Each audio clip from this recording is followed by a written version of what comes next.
On est tout bon ? Je peux y aller ? Cette année, grosse année pour Rhône FM, puisque votre radio célèbre ses 40 ans. 40 ans, 40 événements. Et pour ce faire, on a mis en place un comité de 6 personnes.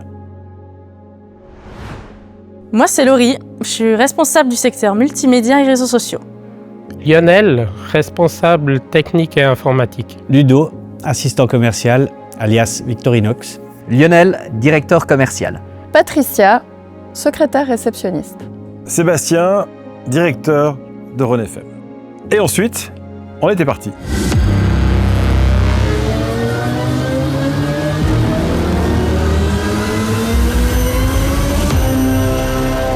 Merci d'être là pour cette séance des 40 ans.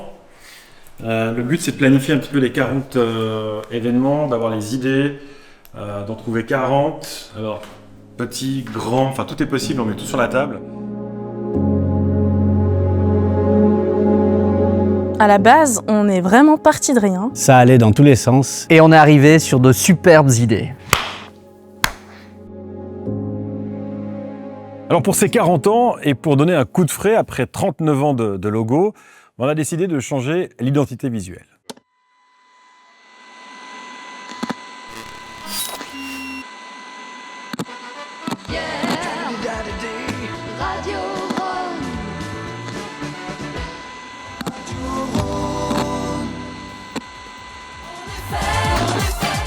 On voulait le rendre plus jeune, plus dans l'air du temps, parce que c'est vrai que depuis toutes ces années, il méritait quand même un coup de frais.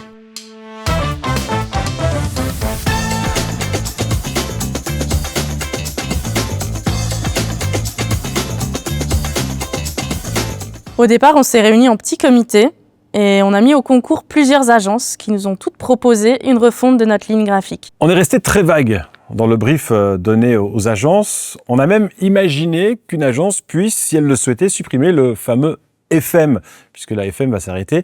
Donc pourquoi pas l'appeler tout simplement Rhône. On a reçu plusieurs propositions de plusieurs agences et c'est vrai qu'il y en a une qui nous a passablement convaincus. Et il y a une agence qui nous a bluffé, qui a su nous prendre par les sentiments et qui nous a convaincus très rapidement en faisant appel à un ancien président de la Confédération, M. Pascal Couchepin, qui nous a convaincus que Rhône FM avec le FM était une marque et qu'une marque ne changeait jamais de nom.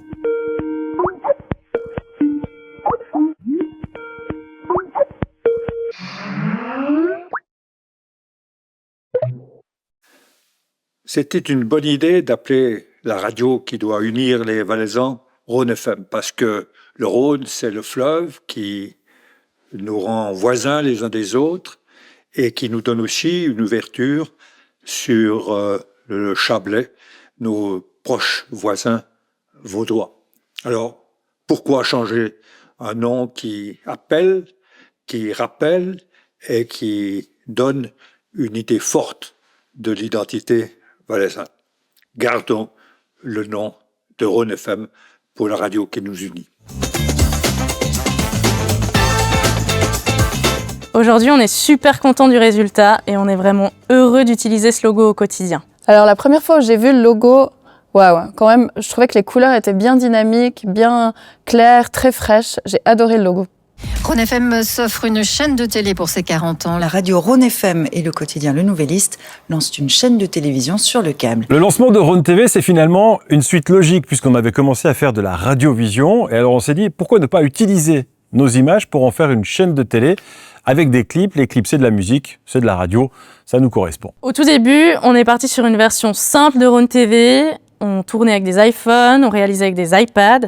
Et c'est vrai que plus les tournages arrivaient, plus on avait envie de constamment s'améliorer. Et on a amélioré tout le matos qui va avec. Et c'est quand même la bonne surprise puisque une année après, les audiences de Rhône TV sont plutôt assez inattendues. Elles sont excellentes. On a tout plein d'idées en tête pour faire évoluer cette chaîne télé. Et c'est vrai que pour notre équipe multimédia, c'est vraiment un super challenge.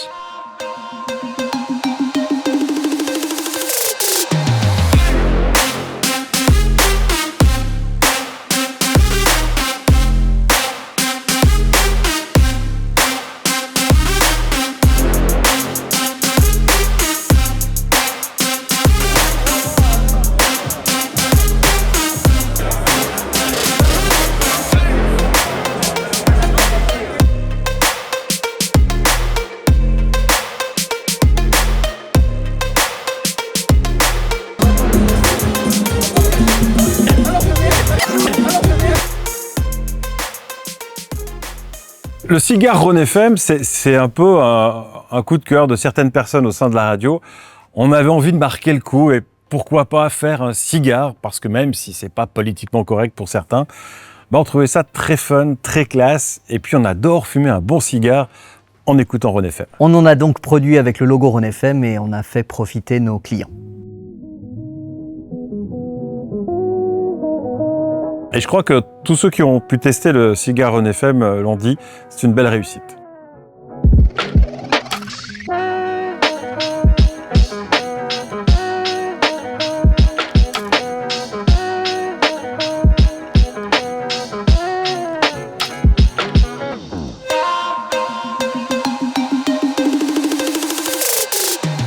Comment est-ce qu'elle nous est venue cette idée? On a demandé à Pipo de lancer un duel à l'antenne. Pour ou contre le thé froid citron ou le thé froid pêche?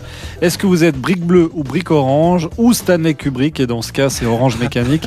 Est-ce que vous êtes style classique ou touche d'excentricité, citron ou pêche? Alors déjà vous deux, de quel team faites-vous partie? Alors pêche. Citron, mais Alors, le thé pêche. froid pêche. Mais- Voilà, attention, Mais il y a bien- déjà... mais non, alors c'est citron. Je sais que je fais partie de la minorité. Tu fais partie de rien du la tout. minorité, mais j'assume complètement. Pour moi, c'est thé froid pêche. Voilà. Et la team sortie vainqueur est la pêche. 53% quand même. C'est vrai que j'étais plutôt team citron, mais on a respecté le choix. Et on a bien sûr fait appel à la distillerie Morand pour créer cette belle surprise. On a dû faire des dégustations pour trouver le bon dosage, le bon arôme, pour affiner le goût. Alors aujourd'hui, comme première étape, on a dégusté 2 échantillons de ce futur sirop. L'équipe était vraiment convaincue par l'une des 2 moutures qu'on a validées. Et puis dans les prochaines étapes, notre designer Karim Merzoug va réaliser l'étiquette. Et il en est ressorti quelque chose d'incroyable. Le nom était ensuite tout trouvé. Ça serait le Sirop FM. Et franchement, en toute objectivité, il vaut vraiment le coup. Rhône FM qui présente son sirop, le sirop Rhône FM avec la maison Morand. Comment l'utiliser dans le cocktail Sunset Boulevard? Clara, qui est avec nous de la maison Morand, responsable event, va tout nous dire. Alors Clara, ce cocktail, ce Sunset Boulevard, comment ça marche? C'est plutôt simple à faire, vous pouvez le reproduire très facilement à la maison. Et comme tout bon cocktail, il va falloir commencer par mettre des glaçons. Il en a même pas mis à côté en plus.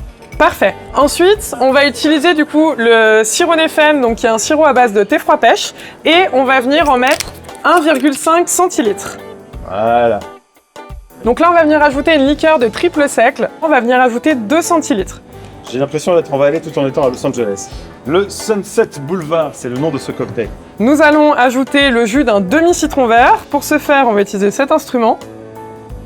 L'année prochaine, on t'embauche au bar avec la Rhône nous. FM Party. Exactement. On en discutera. Et pour finir, nous allons ajouter de l'eau gazeuse jusqu'en haut du verre. On laisse toujours une petite marge de sécurité en haut, comme ça quand les glaçons vont fondre, ça fera pas déborder ton verre. On va venir utiliser une bar spoon. Et donc là, on va venir mélanger pour pouvoir faire remonter ce qui est en bas en haut de notre verre.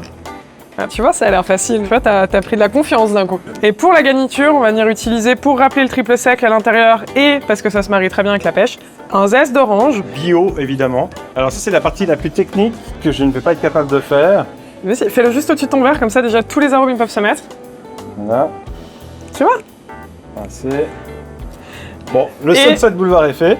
Il n'y a plus qu'à déguster maintenant. 3 Valaisannes réunies à Los Angeles pour déguster le Sunset Boulevard. On tourne régulièrement sur Rhône FM. Santé, merci. On va déguster J'attends ça votre alors. avis, Alors on va goûter. avec le sirop Rhône FM. Waouh, délicieux. Très bon. Super bon. Très très bon. On sent bien la pêche. Ouais. C'est ça que les Ah oui. ça? Alors j'ai essayé de les faire, ouais. Ouais, c'est très bon. Ouais. Bon bah, s'il vous plaît, tant mieux. Santé. Merci, santé.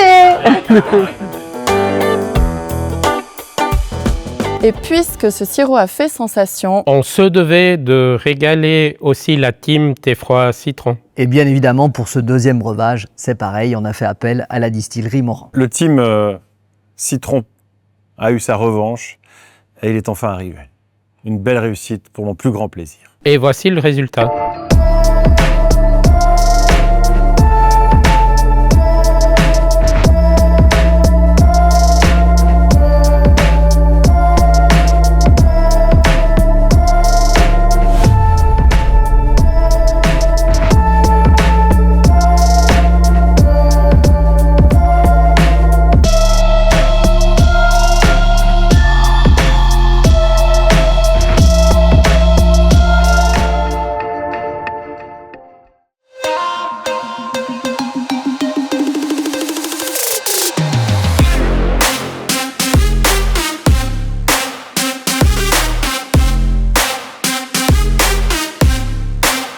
Ah ouais, nous on aime bien les challenges. Hein. Ça, c'est l'événement qui nous a vraiment demandé le plus de travail au sein du multimédia. Mais je crois que d'avoir suivi ces cyclistes tout au long de ces 2 semaines, c'est vraiment se créer des souvenirs qui vont rester à jamais. Comment elle est venue cette idée? Assez simplement. Notre nom, c'est Rhône FM. On s'est dit, il y a quelque chose à jouer là autour du nom Rhône. En plein Covid, avec Fabrice, on avait déjà fait une petite aventure à vélo. On était parti l'espace de 3 jours. On a fait Sion-Zurich, c'était pour l'UNICEF. Alors à partir de là, Fabrice, c'était un adepte du vélo et il n'avait peur de rien. Ou presque. Mieux vaut en rire, hein, mais...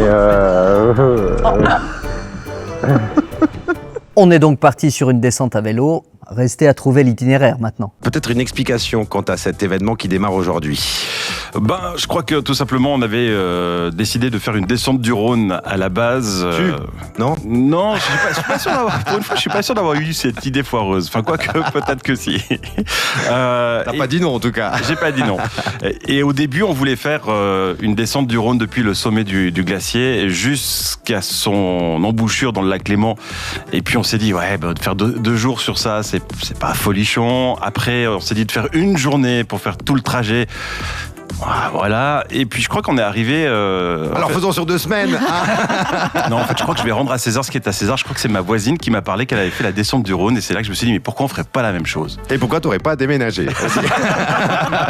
Voilà, idée folle mais incroyable. Il restait plus qu'à organiser tout ça. Alors au niveau de l'organisation, on est resté sur une base de 100 km par jour et franchement, c'était suffisant. Des duos de collaborateurs se sont relayés sur les 2 semaines pour faire quelques étapes et surtout pour pédaler. Du coup, mon rôle, c'était d'être chauffeur. Oui, il en fallait bien. J'ai découvert Lyon et ses petites ruelles avec un grand bus Rhône FM. C'était assez épique. En tant que chauffeur, c'est vrai que j'ai traversé des endroits où j'avais jamais mis les pieds. Il y a eu des galères, mais des moments aussi merveilleux. Alors, j'ai eu la chance de pédaler avec Fabrice. C'était vraiment très très chouette. On a bien ri, c'était super, jusqu'au moment où on s'est perdu. Eh oh!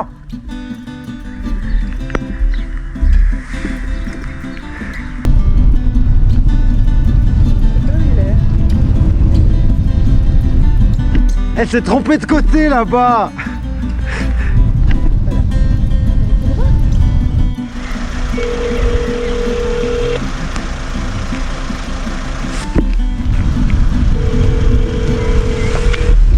Mais elle s'est trompée de côté! Putain, t'es où? Mais tu t'es trompé de côté! Je te vois pas, t'es où? Mais tu t'es trompé de côté! Oh non! Bah Je suis oui! en bas! Bah oui, mais t'es descendu, il fallait monter! Oh non, mais je t'ai pas vu en haut! Mais je t'ai gueulé dessus, je te faisais des monstres signes! Bon bah j'arrive! Voilà! Alors c'est vrai que la météo, elle n'était pas toujours avec nous durant cette première semaine. Et c'est sans dire que le matériel vidéo que j'utilisais a pris un petit coup. À notre arrivée à Lyon, on a eu rendez-vous avec un historien. On l'a interviewé, on s'est mis sous un arbre en se disant que peut-être il pleuvrait moins. Et en fait, grosse erreur. Bon, on arrive de Vertmilieu, alors sous la pluie ici à Lyon, on a posé les vélos. Et puis on va parler un petit peu de cette ville emblématique de Lyon, traversée par le Rhône avec vous, Nicolas Bruno-Jacquet. Bonjour. Des énormes gouttes tombaient des feuilles de cet arbre. Et je vous dis pas l'état de mes lunettes, elles étaient remplies de gouttes d'eau, je voyais plus rien du tout, c'était vraiment catastrophique. Mais bon, maintenant qu'on est de retour, on en rigole et au final, c'était de bons moments. Et pour des questions de logistique, à la fin, je me suis retrouvé tout seul pour le bout final. Mais j'étais quand même assez heureux. Des cons sur son trône, elle n'est pas qui est allemand. Les journaux de presse, découvrir d'un fil que le printemps c'était pour bientôt. La récompense, c'est évidemment quand on voit le bout. Alors le bout, il est long quand même, c'est une belle ligne droite pour arriver à Port-Saint-Louis-du-Rhône jusqu'à la plage. Mais ça laisse derrière nous de belles émotions, de se dire on y est arrivé, même si c'est pas l'exploit sportif du siècle, mais d'avoir pu se relayer durant toutes ces journées, sous la pluie pour certains, au soleil pour d'autres. Vraiment une belle aventure, une belle épopée et surtout des paysages incroyables.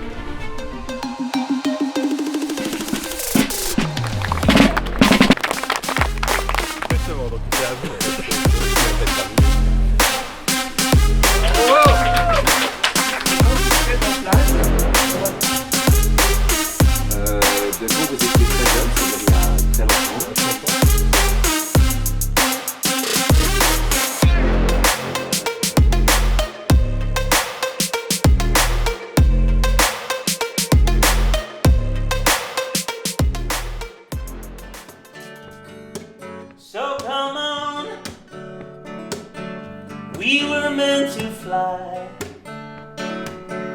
Let us rise to the top of the skyline, top of the skyline now.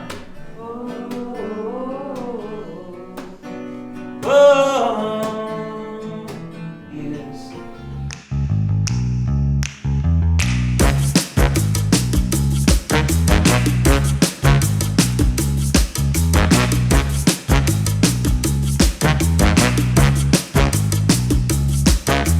Parmi tous ces événements, il y en a un qui a été relativement important, c'est ce loto, ce grand loto Rhône FM qui a été organisé à la Halle Polyvalente à Comté. Comme pour tous les événements qu'on a fait, on s'est approché du groupement qui a l'habitude de gérer des lotos à Comté. On avait écouté les conseils des organisateurs des lotos de Comté, on s'attendait peut-être à 500, 600 personnes, c'était déjà un énorme loto si c'était le cas.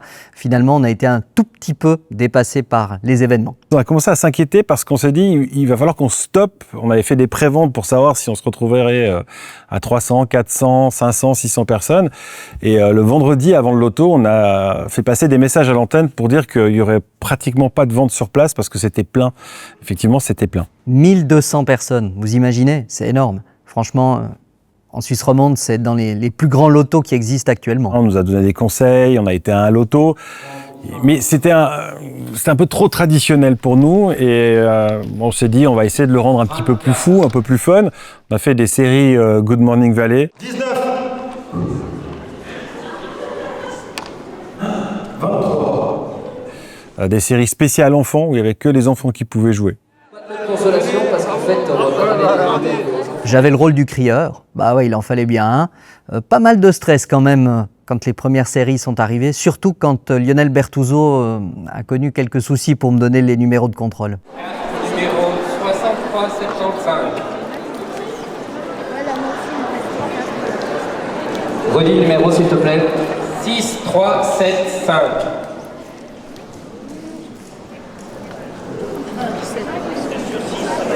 C'est pas 8? Ah oui, excuse. Quand je suis arrivé dans la salle et que j'ai vu tous ces gens, j'ai été ému et c'est vrai que quand il a fallu donner le premier numéro de carte, je me suis un peu brouté. Finalement, on a vu 1200 personnes avec un méga smile, un bonheur absolu d'avoir vécu cet événement incroyable qui avait pris toute la salle polyvalente de Comté. Une grande satisfaction et une fierté d'avoir réussi à organiser un loto d'une gigantesque taille. Et grâce à toute l'équipe, c'était un moment fort.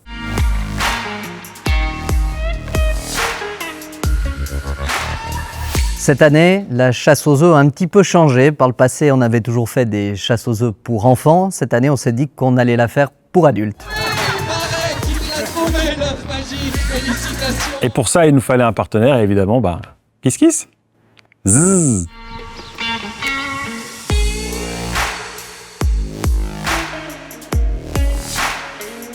Trois, 2, 1, parti. On a des idées un peu folles dans cette radio, mais bon, c'est toujours un succès.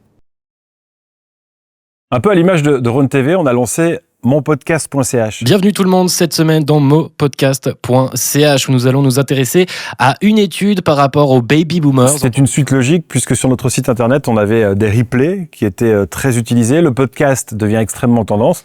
Donc c'était le bon moment pour lancer monpodcast.ch. Cette plateforme est online désormais sur notre site monpodcast.ch. On y retrouve bien sûr des rubriques de la radio mais également des podcasts spécialement faits pour ce nouveau site. C'est notre tout dernier bébé, mais cette plateforme, on espère qu'elle deviendra un jour la plateforme de référence en Suisse romande en matière de podcast. Le Québec, ah bordel.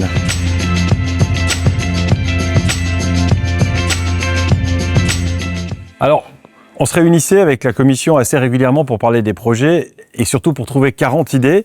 Et une des idées qui est arrivée, c'est le Québec. Alors ça, c'est un des gros projets de l'année des 40 ans. Merci de nous accueillir chez vous. Quel bonheur. Merci d'être venu.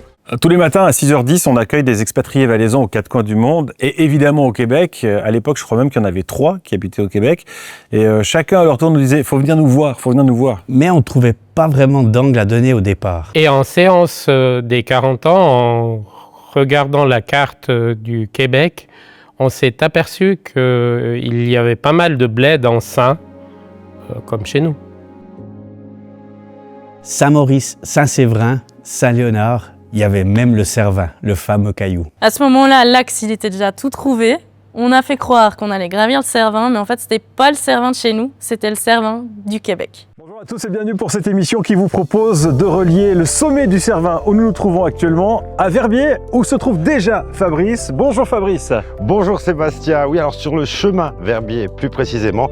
Et durant ce programme, vous aurez l'occasion de découvrir le Valais comme vous ne le connaissez pas encore. Bon bah, c'est une toute petite colline, hein, mais c'est le Cervin du Québec. Sur place, c'était assez incroyable. Entre la poutine, la vraie poutine qu'on a dégustée dans un fast-food de la poutine. Alors, première chose, est-ce que vous pouvez nous décrire, pour celles et ceux qui ne sauraient pas encore, ce qu'est la poutine? En fait, la poutine, c'est un mélange de sauce brune, de patates et de fromage. Par contre, le fromage, c'est très important que le fromage, c'est un fromage frais. Et il va faire un son squeak squeak dans la bouche. Squeak squeak. Squeak squeak. Vous allez voir là, c'est un fromage là. Il faut pas faire comme ça. J'ai pris une frite avec le doigt, il faut pas faire comme ça. Alors il faut prendre la fourchette, on prend un bout de fromage qui fait squeak squeak. Exact. Et puis on prend un peu de frites et puis après je peux mettre en bouche là, c'est bon? Ouais, c'est bon. Donnez le feu vert. 1, 2, 3. Ok, c'est parti. Ça fait squeak squeak. Ça fait squeak squeak, parfait. Donc c'est un bonne poutine. En fait, on est chez Ashton, puis c'est un endroit emblématique à Québec là, pour la poutine avec Ashton de Blond. On oublie les calories. Non, on oublie les calories, on pense plus à demain. La raclette dans une église. Truc de fou. C'est bientôt bon. Hein, alors, ça sent bon. Hein. Ça sent sent déjà autre chose qu'une église. Ça, effectivement. Je suis sûr qu'il y a un goût différent que l'hostie aussi. Ça a un goût différent que l'hostie. On va terminer de toute beauté ce périple au Québec avec cette raclette. Regardez-moi ça. Alors ça, c'est une belle raclette. Hein. Ah, wow, splendide. Coulante, succulente, qui semble de toute façon très, très bien appropriée à faire ce qu'on fait là, parce qu'elle est souple, d'une belle tendresse et, mon Dieu, quel beau nez. Merci mes amis de nous apporter de si beaux fromages. Les paysages incroyables. Ouais, c'est beaucoup de belles images, de beaux souvenirs. Nous sommes dans une salle très officielle. J'ai l'impression d'être conseiller fédéral. Oui, alors j'ai aussi l'impression d'être quelqu'un de très important quand je me retrouve dans cette salle. La chasse, on chasse le caribou? Ben, nous, on appelle ça des chevreuils. Je sais pas si on parle exactement de la même chose. Mais la chasse aux chevreuils, oui. Surtout. Il est magique. Quoi? La quoi? Oui, bah, le chevreuil, on connaît aussi le chevreuil.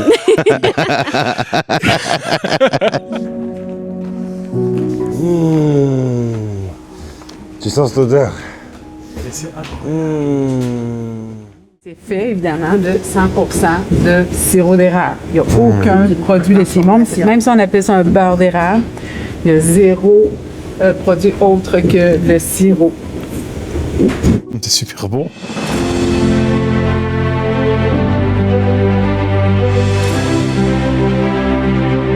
C'est une découverte incroyable que l'on vous propose aujourd'hui.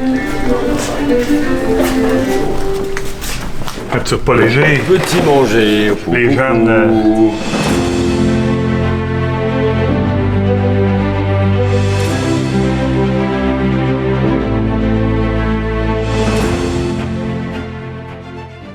Nous voici sur le projet le plus long de l'année, l'Escape Game Rhône FM appelé l'Antenna Palace.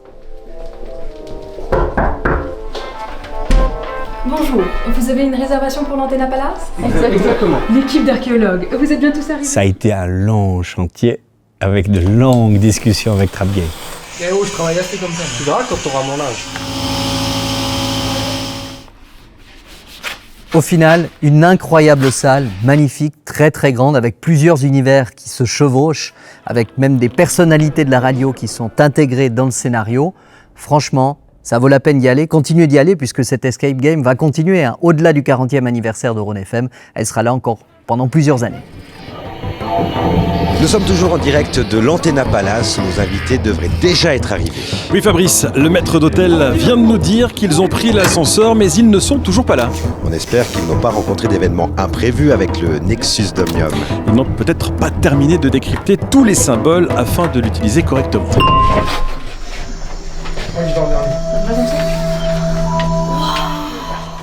Et pour moi qui suis amateur de Escape Game, elle en vaut clairement la peine.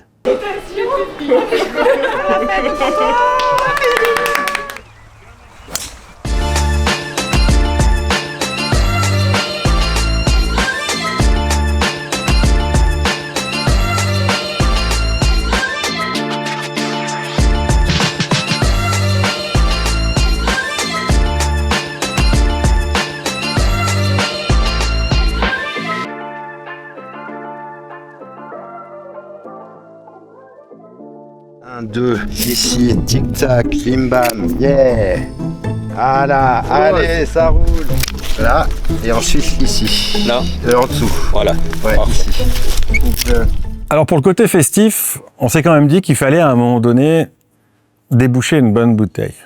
Et comme on avait fait déjà passablement de choses, on allait faire une cuvée Rhône FM. On a d'abord approché la cave La Romaine pour savoir s'il y avait quelque chose de possible entre nous deux. Et le but de la cuvée Rhône FM, comme la plupart des événements qu'on a créés, c'était de rassembler les collaborateurs, les précieux collaborateurs autour d'un projet.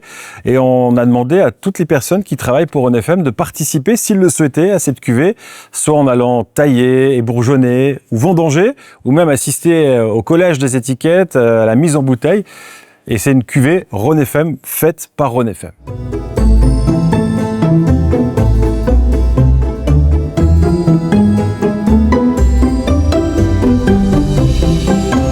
Ce qui était vraiment cool, c'est qu'à chaque étape, on avait les conseils d'un professionnel, donc Joël Briguet, qui nous a expliqué vraiment le déroulement du vin, la fabrication du vin, toute l'évolution, et ça, c'était vraiment intéressant. Alors aujourd'hui, on va venir faire ce qu'on appelle maintenant les vendanges en verre. C'est couper des raisins par terre, ça permet justement de faire de la qualité. Et vraiment, elles étaient horribles, celles-là.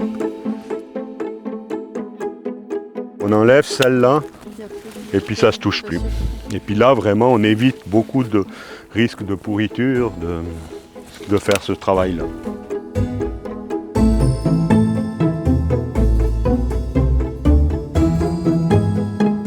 On a suivi toutes ces étapes au fil de l'année et on a pu en créer un beau reportage. Et franchement, avoir le résultat final, ça fait super plaisir de voir tout ce qui a été accompli avant. Alors, comment ça s'appelle?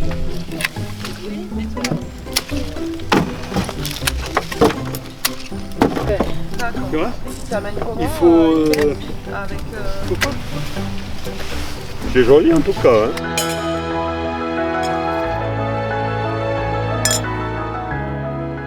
Il a un nez incroyable. Le nez, il est assez chouette. C'est vrai qu'il nous a plu pendant toute la vinification, tout l'élevage. Alors on a une couleur qui est aussi sympathique pour un pinot noir. Hein. Ouais, et puis on a ces notes de fruits qui sont vraiment restées et le bois n'a pas pris le dessus. Et je pense que de le sortir maintenant, ce serait vraiment bien. J'ai peur qu'il prenne un petit peu trop le boisé aussi. La cuvée Rhône FM, sous l'œil des experts de la cave La Romaine, que l'on remercie, est toujours disponible. Il reste encore quelques bouteilles que vous pouvez vous procurer directement sur le site de la cave La Romaine. Et puis franchement, c'est pour une bonne cause. Et c'est très bon.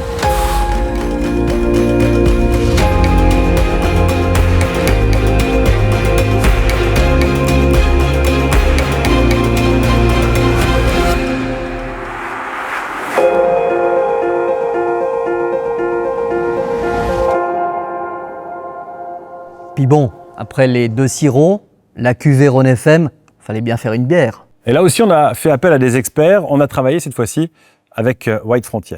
C'est pour ça que tu vois, la dernière, il y avait combien d'idées?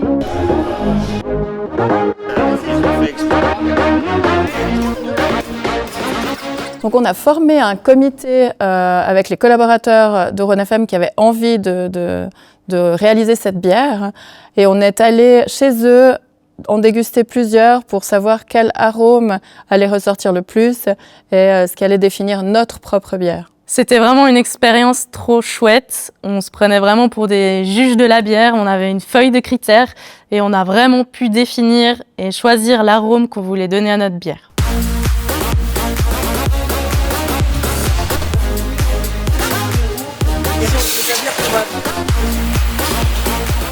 Alors ensuite, on a eu la chance de la déguster. Et là, vraiment bonne surprise, c'était tout à fait l'arôme qu'on voulait lui donner, donc fruité, légère, vraiment qui passe partout. On a également eu notre mot à dire sur le design de la canette et franchement, à la regarder aujourd'hui, elle est super belle et incroyable.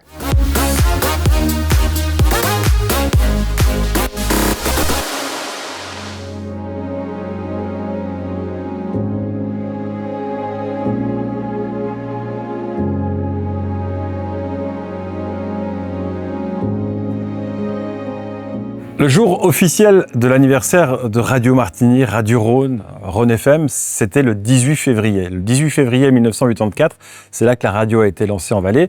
Et comme cette année, on voulait vraiment marquer le coup à cette date, on a vite compris que c'était un dimanche. Et donc, du coup, on a fait la fête le 19 février, qui tombait un lundi. Au programme, des animations toute la journée. Des anciennes voix de Rhône FM qui reprenaient le micro. Manu Maury, Sandra Copé-Grange, bonjour. Mais bonjour. Bonjour. C'est vrai, en fait, vous deux à l'époque, il y a peu de temps. Ça fait, ouais, c'était quoi, 94 ? Ouais, c'était dans ces eaux-là, ouais. On était vous deux. Voilà, Ouais. c'est ça. Et un retour sur les anciennes rubriques qui ont marqué Radio Martigny, Radio Rhône et Rhône FM. On écoute ? Ouais, on redécouvre. Jeudi soir, 18h30. Comme à son habitude, Marinette est grinche. Oui, je suis grinche, mais j'ai de quoi être grinche. Ah bon, pourquoi ? Mais parce que Gérard, il me laisse tout traîner. Ça fait 20 000 fois que je lui dis, tu me débarrasses, garage du chenille qu'il faut mener à la déchetterie. Une incroyable journée remplie d'émotions parce qu'on a retrouvé toutes celles et ceux qui ont fait la radio ces 40 dernières années. Des voix qui ont marqué nos auditeurs. Et en plus de ça, comme il y avait un petit clin d'œil, on a pu les voir, ces fameuses voix, puisque tout était retransmis sur Rhône TV. Et donc, il y avait de belles émotions.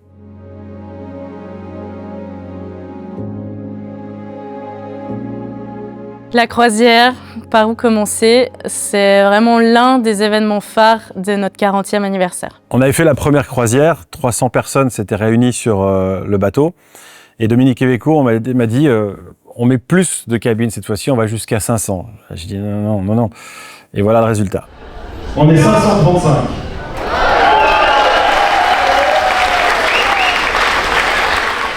Pour ma part, c'était ma deuxième édition. J'ai eu la chance de faire déjà partie de la première croisière en tant que vacancière. Chaque fois, franchement, c'était incroyable. Une ambiance de dingue. Pour moi, c'était ma première croisière, tout court. Ma première croisière Rhône FM en tant que vacancier. Et c'est vrai qu'il y a des souvenirs inoubliables. Le bateau, il était immense, les couloirs, ils étaient interminables. Dites-vous que pour arriver à votre chambre, pour prendre un ascenseur, il faut appuyer sur une petite tablette. Il y a tout plein d'ascenseurs et cette tablette vous dit quel ascenseur il faut prendre. Donc c'est vrai qu'au début, il faut un petit moment pour trouver la chambre. C'était vraiment une ville flottante avec des restaurants, des bars, des lieux pour se reposer, des bars, des activités, des bars et des bars.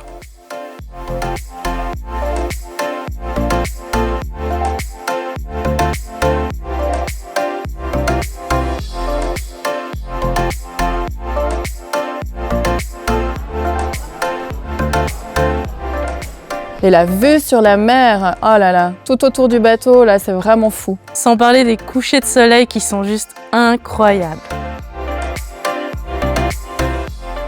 Moment assez touchant, c'est que chaque jour, on enregistrait Good Morning Valley depuis le bateau, puisqu'on ne pouvait pas le faire en direct.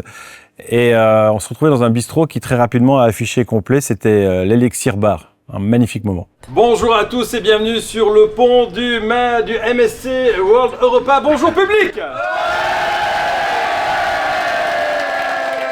L'ambiance, elle était incroyable parce que vraiment, on peut dire, hein, on a le meilleur public qui soit.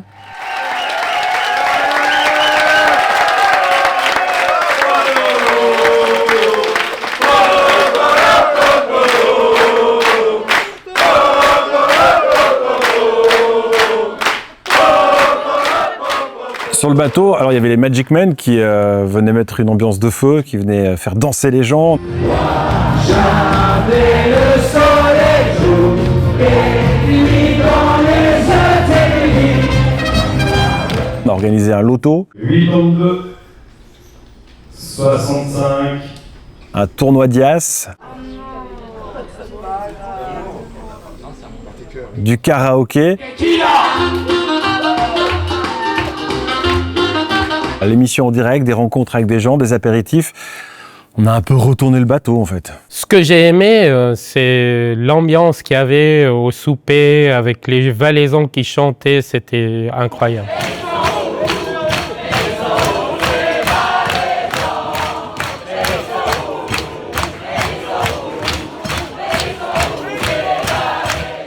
Ce que j'ai aimé sur cette croisière, et je crois que ce qui m'a touché le plus, c'était au moment du loto. Une fille qui rêvait d'aller voir Ed Sheeran en concert, au moment de pouvoir gagner ce lot, Elle entend un carton dans la salle, elle lève la tête. Elle voit que c'est sa sœur et là, elle devient complètement émue. Elle avait les larmes qui coulaient. Elle pleure, c'est bon. Bah ça, c'est mon effet. Et moi, je vous cache pas qu'en filmant, j'avais mes petites larmes qui coulaient. C'était vraiment un superbe moment à vivre. Alors, le moment que j'ai préféré sur le bateau, et j'ai été assez ému, en fait, c'est le premier jour parce qu'il y avait 7 cars qui sont descendus depuis le Valais. Et puis le premier jour, tous les Valaisans se retrouvent dans la Panorama Lounge, qui est comme une Nola, finalement, avec des gradins. Et je me rappelle, je suis descendu les escaliers, je suis allé sur la scène centrale. Puis tout d'un coup, je vois ce mur de Valaisans, et là, ça fait waouh! On a amené tout ce monde ici sur ce bateau. Là, c'était vraiment émouvant. J'avais presque une petite larme qui coulait. Bonne croisière à tous, amusez-vous bien, merci d'être là. Merci. Merci Sébastien. Et là arrive la fin de la croisière. Et c'est vrai qu'on a vu tous les Valaisans montrer un intérêt incroyable pour qu'on refasse une 3e édition. Alors quand on est monté sur le bateau, c'était clair et net que c'était la dernière, parce que la première, on avait fait le tour de la Méditerranée, le deuxième parcours était assez similaire, mais sur un bateau différent, donc on est vraiment monté sur ce bateau en se disant, on en a fait 2, et ça suffit. Je crois que le deuxième jour, on avait décidé de faire la 3e. On leur dit. Alors il y aura une 3e croisière en les fans.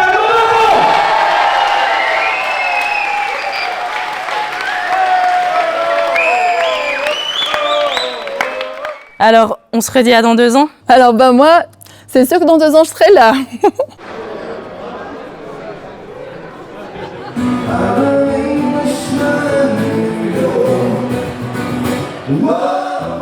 Nous avons récolté en une année d'activité pour SOS Enfants de chez nous le montant de 80 240 francs.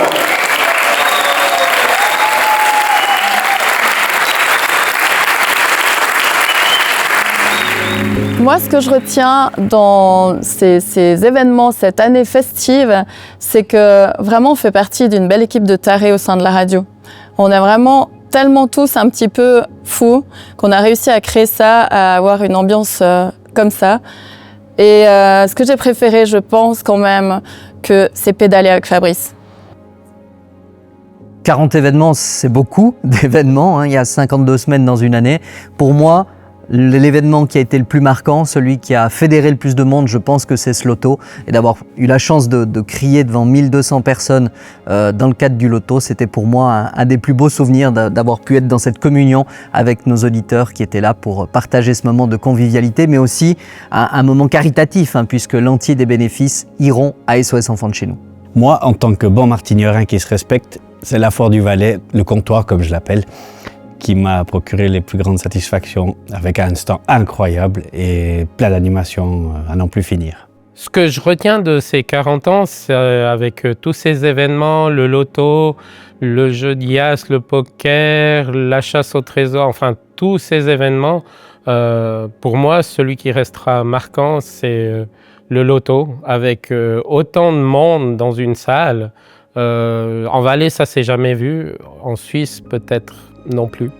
En tout cas, c'était exceptionnel. Moi, ce que je retiens de cette année des 40 ans, c'est vraiment déjà le comité qui a été mis en place. C'était vraiment une expérience incroyable de pouvoir réaliser tous ces événements. Et deuxièmement, je crois que ce qui m'a touché le plus, c'est l'engouement de tous les Valaisans autour de nos 40 événements, de voir qu'ils sont toujours là et qui répondent aux événements de notre radio. Je crois que c'est vraiment exceptionnel. Voilà, c'est ainsi que se termine cette magnifique aventure qui a duré une année pour les 40 ans de votre radio. Merci à tous, à tous les collaborateurs, à notre comité du 40e qui a participé à la réalisation de tous ces événements. Et merci à vous de nous suivre dans nos délires. Rendez-vous bientôt pour de nouvelles aventures.